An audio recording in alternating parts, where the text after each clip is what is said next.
In this video, I want to finish welcoming you to the course and familiarize you with some of the changes that I've made to how I teach math over the last year.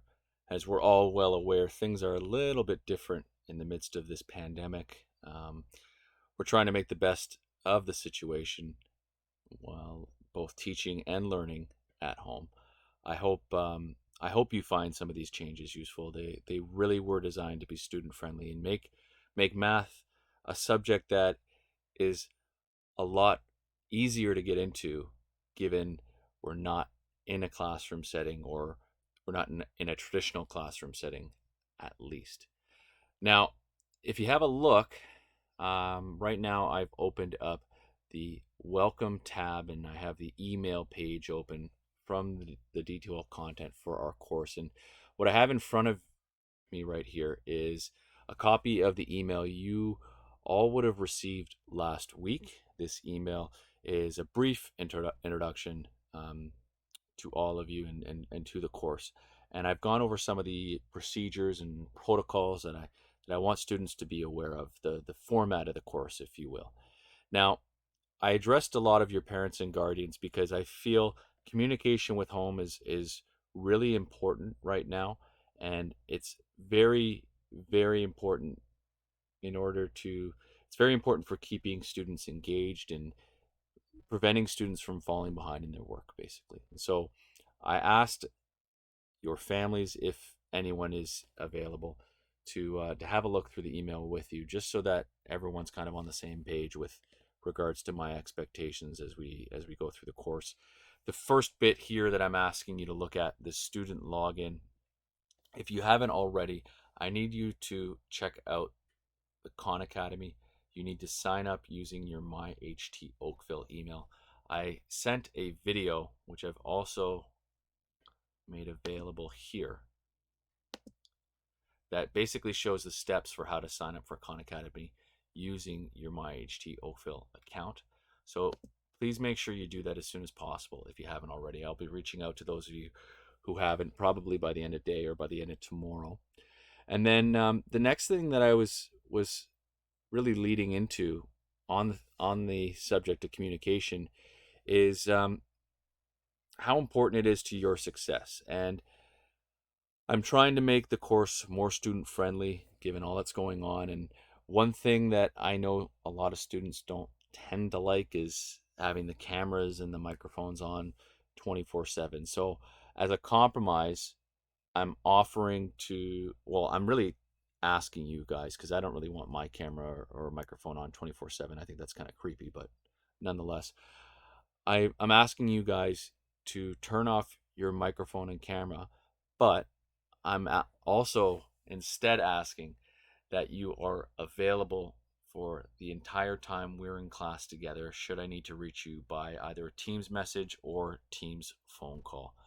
And the importance of that to me is, or the reason for that, is it allows me to keep in touch and keep both of us up to date with how you're progressing and how you're going through that week's assignments and that week's tasks, and just to make sure that you're not falling behind, making sure that you're staying on task.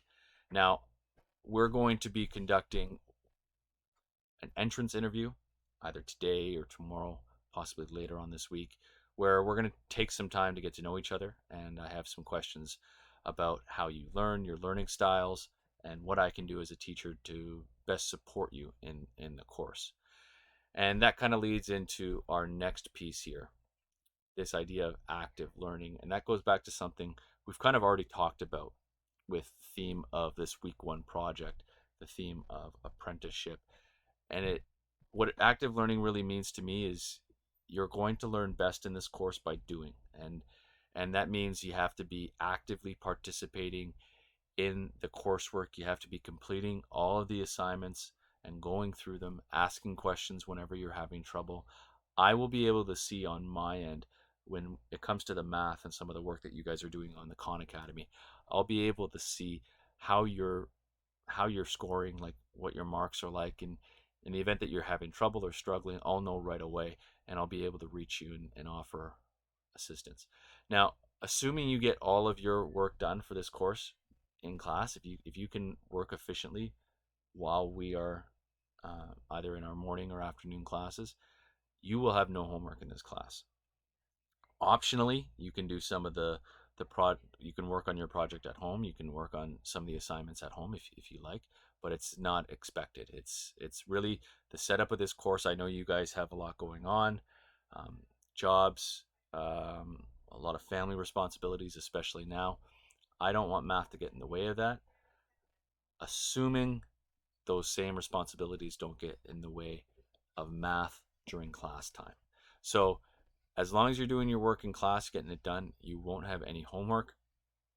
I am asking that you guys keep your notes, any notes that you take when you're watching a video or working through a lesson. Make sure you're submitting those to me at the end of every class, just so I can see how you're doing and keep up to date with what you are working on every day of the week.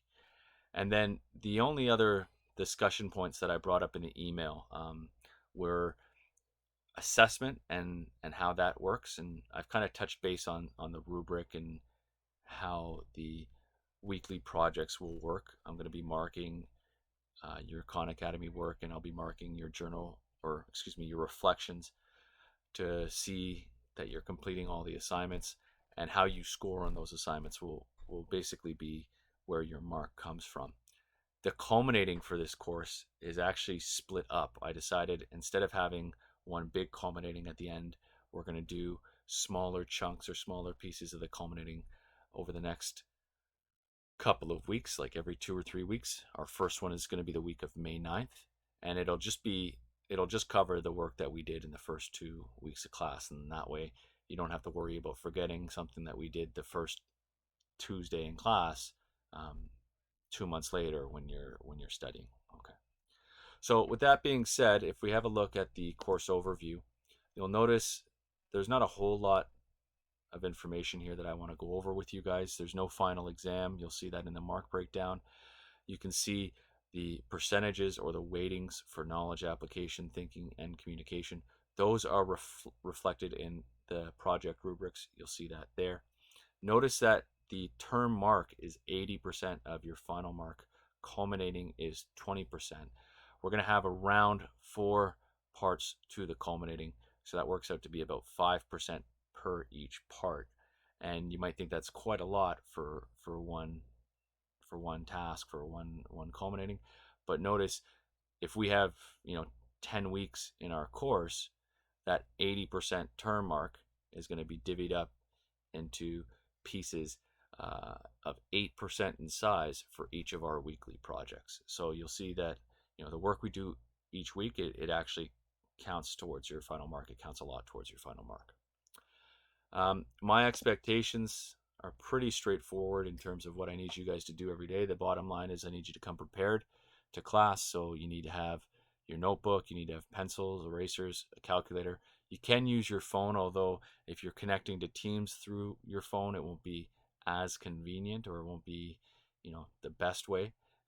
If you need an emulator, I can show you a couple of programs that you can get off the internet for setting up a nice scientific calculator on your computer. The Quadmaster 4 schedule is here. You can have a look through it. We are in class. That is my period 4, my grade 12s. We're in class every Tuesday and every Friday. We have our morning classes. And then starting next week, we have our first Wednesday morning class. And that repeats every 2 weeks until the end of the course.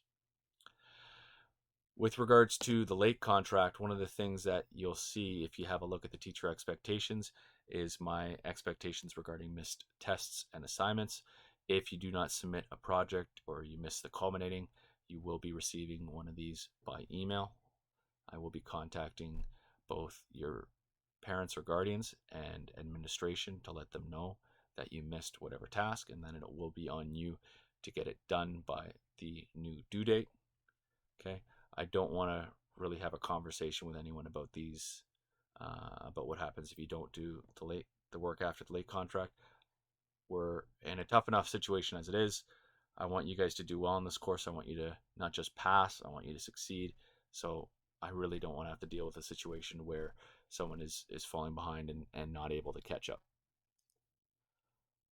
Okay, with that all being said, that's pretty much all the information I wanted to cover in this tab.